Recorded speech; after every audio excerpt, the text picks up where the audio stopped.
Bonjour, bienvenue sur la chaîne Annala. Je suis Anaïs. Je suis Anaëlle. Je suis Lena. Je suis Maud. Je suis Cava. Demandez par les escaliers. Oui, c'est vraiment nul. L'ascenseur est tombé en panne. Du coup, je n'ai pas eu d'autre choix que de monter à pied. Au secours. J'en ai enfin fini. Mes jambes sont tellement douloureuses. Moi aussi. Mais pourquoi ça? Nous avons fait de la randonnée à la montagne Banping hier. Quoi? Banping n'est pas déserte? Ne dis pas ça, c'est la montagne la plus proche de Windsor. Oui, ne méprise pas Banpingshan. Mes jambes sont presque en morceaux. Je pensais qu'après avoir été effondrée, elle ne comptait plus comme immortable. Quoi? Elle a été effondrée? On ne peut vraiment pas le voir. Si, elle a été régulièrement exploitée parce qu'il y a beaucoup de calcaire là-bas. Mais en randonnée, on ne s'en rend pas compte. Banpingshan est formé de calcaire et le calcaire est la manière première du ciment. Ainsi, Banpingshan a été continuellement exploité par des usines de ciment. Après la guerre, l'exploitation abusive du calcaire s'est intensifiée et en 1953, le gouvernement a lancé plusieurs plans de développement, ce qui a fait exploser la demande en ciment. À ce moment-là, 3 usines de ciment se sont installées pour exploiter Banpingshan. Pendant que l'économie décolle, les ressources de la montagne étaient rapidement épuisées. On peut dire que l'humanité est vraiment avide. Taïwan a besoin de renforcer la protection de la nature. Oui, c'est vrai. Heureusement, l'exploitation est maintenant interdite. Exactement. Et le 4 juin en 1961, un glissement de terrain a eu lieu à Banpingshan, causé par l'exploitation minière d'une entreprise de ciment au pied de la montagne. L'armée a mobilisé environ 700 soldats pour les opérations de secours et ils ont finalement retrouvé les corps de résistants et de travail, ainsi que des explosifs. Ce incident a fait plus de 50 morts. C'est vraiment choquant. Cette entreprise devait être condamnée. Les commerçants devraient être punis. Vite, vous êtes allé là-bas à vélo? Oui, même si on peut prendre le métro jusqu'à la station de Zhuoying et marcher ensuite. Je préférais faire du vélo. C'est super pratique d'arriver directement à l'entrée du sentier de randonnée. Vous avez découvert quelque chose de spécial là-bas? Je me souviens qu'à un endroit, on pouvait voir au loin la gare de HSR de Zhuoying et le bord. Et aussi, nous avons découvert qu'elle est classée dans le parc national de Shoshan, même si les deux montagnes sont un peu éloignées. Ah bon? C'est la première fois que j'entends ça.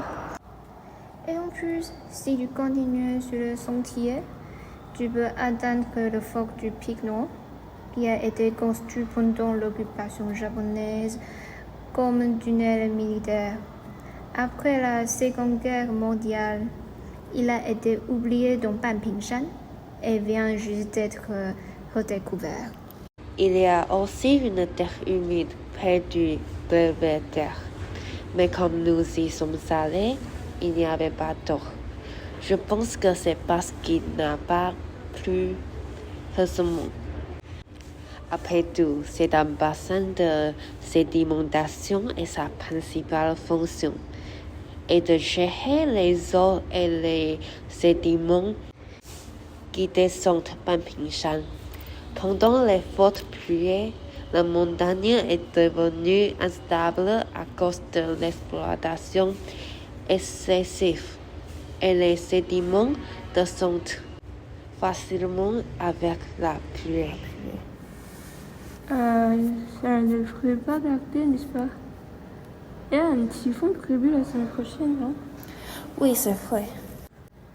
En plus, sur le chemin du retour, nous avons pris un autre sentier et contourné Tayenbi. C'est vraiment un énorme morceau. Quoi? Yempi? C'est une malédiction. Je ne vais pas obtenir mon diplôme, attends. Non, c'est juste la même prononciation. D'accord. J'ai l'impression d'avoir déjà vu les photos sur Internet. C'est impressionnant. Mais vous savez qu'il y a une légende sur Panpingshan? Quoi?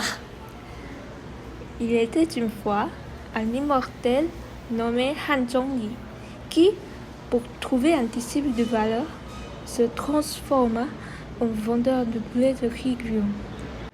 Poussant sa charrette près de Panpingshan, Han Zhongli, avec son éventail, préparait de délicieuses boulettes de riz et criait « 3 boulettes gratuites !»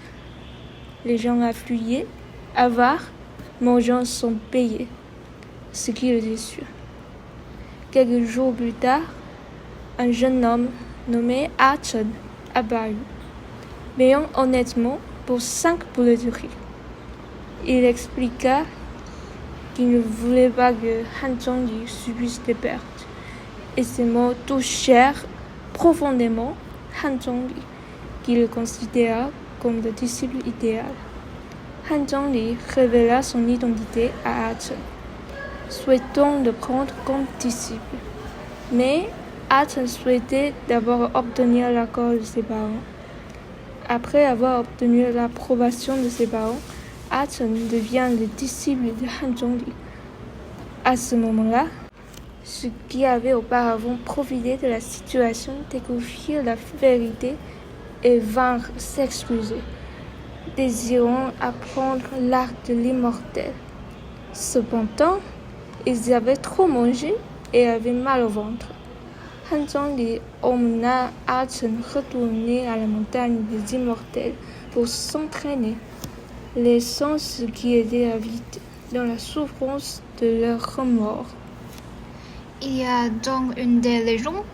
Ça ressemble à un avertissement pour les générations futures de ne pas être trop avares. Oui, on peut dire que beaucoup de gens n'ont pas pu résister à leur désir de cupidité. Et à la fin, cela a causé beaucoup de regrets. Oublions ça pour un instant. Vous savez que Panpingshan, en plus des légendes, a aussi des histoires de fantômes. C'est vrai. Eh bien, tu nous le dis après qu'on ait fini de camper. Sinon, je ne sais pas y aller. J'adore les histoires des fantômes. Raconte-moi. Il y a plusieurs décennies, 4 étudiants, Arthur, Thomas, Charles et Kevin, s'ennuyaient et décidaient de faire une balade nocturne à Panpingshan en scooter. Ils roulaient 2 par 2 sur le chemin encore peu aménagé. Entouré d'obscurité, seules les lumières lointaines des usines scintillaient au loin. Charles était avec Kevin et Arthur avec Thomas, qui aimait s'asseoir à l'arrière, laisser un petit espace entre eux. Tout au long du chemin, Arthur appelait sans cesse le nom de Thomas, lui demandait s'il allait bien. Thomas pensait qu'Arthur lui demandait parce qu'il avait le visage pâle, répondit qu'il était juste fatigué. À mesure que le décor devenait de plus en plus difficile, Charles et Kevin s'éloignaient dangereusement. Alors Arthur décidait de s'arrêter pour les attendre. Après être arrêtés, Arthur et Thomas commençaient à faire des arbres de phare est un signe pour se recouper. Malheureusement, les deux scouts s'attendaient mutuellement. C'est alors que Arthur et Thomas partent à la recherche de leur ami. Ils décidaient donc de rentrer ensemble au jardin des anciens à l'entrée. Dès qu'ils se retrouvaient, Charles dit qu'il avait vu un vieil homme traverser un mur pour rentrer dans la toilette. Et Kevin mentionna avoir vu Arthur et Thomas arrêtés par une sorte de police imaginaire, ce qui les poussa à s'arrêter aussi. Par la suite, Arthur expliqua qu'il avait aperçu à travers le rétroviseur continuellement appelé Thomas parce qu'il avait aperçu un homme d'âge moyen ainsi entre eux dans le rétroviseur. Craignant que Thomas soit possédé et qu'il essayait de le motiver. Finalement, ils rentraient chacun chez eux, le cœur lourd d'angoisse. Oh là là, c'est tellement effrayant. Heureusement que nous avons fini de camper avant que tu ne le dises. Sinon, je ne t'aurais pas accompagné. Je retournerai certainement pas à Paris samedi soir. Alors, tu viendras avec moi la prochaine fois pour faire de la randonnée? Je vais réfléchir, mais il est temps d'aller en cours. On en reparlera après la classe. Et voilà, c'est tout pour aujourd'hui. On se revoit la prochaine fois. Au revoir!